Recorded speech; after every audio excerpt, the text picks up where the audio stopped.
late in his 70s already, or 70 already, I think. So that the successor is very important. He has a good partner, and he's already 10, 15 years with Erbel, so it's a good, but it's not Erbel. Erbel is Erbel. So that might be a weak point for the future. It really depends on a few persons then, huh? Yeah. In our business, I think there are always a few persons who make the break or the win. Yeah.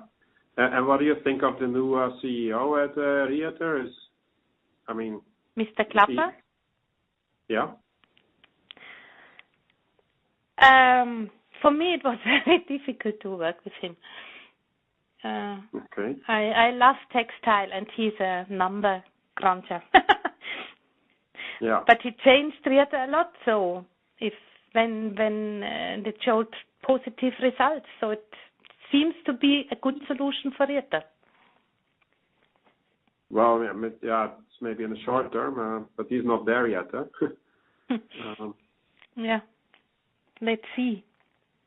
Yeah. Is Rieter, I don't know whether you you love textiles, so besides shopping, do you also like buying equities?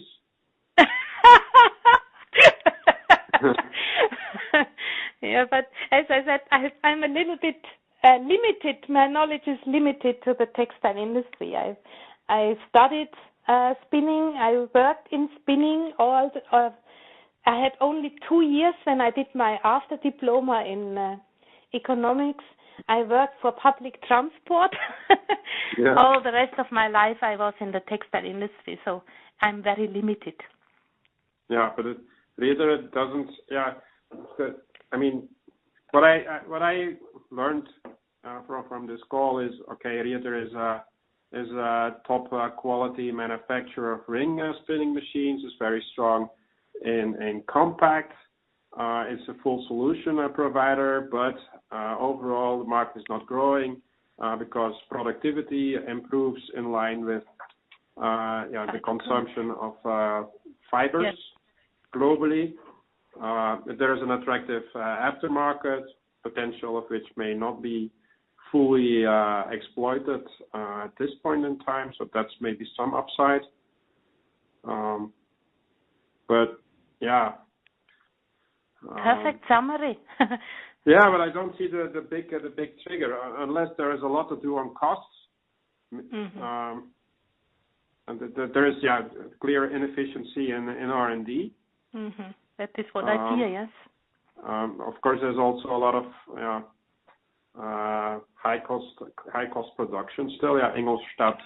I don't know. Yeah, that they're gonna move up some production to the Czech Republic. Maybe there's much more to do in terms of. So I think when this part is gone, there is nothing left in Europe.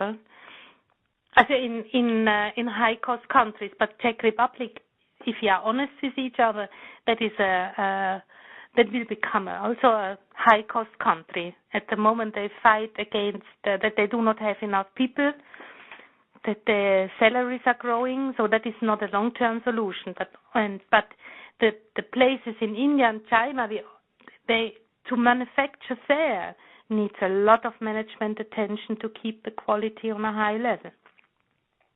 Yeah. And quality is the key to justify high prices. Quality and not only the machine, but also the yarn you get from the machines. There are no people anymore in a ring spinning mill that is 20 per shift for 40,000 spindles, something like that. In comparison to weaving, where you have still a lot of people working. Yeah. For spinning you need capital and not people, and that is one of the drivers.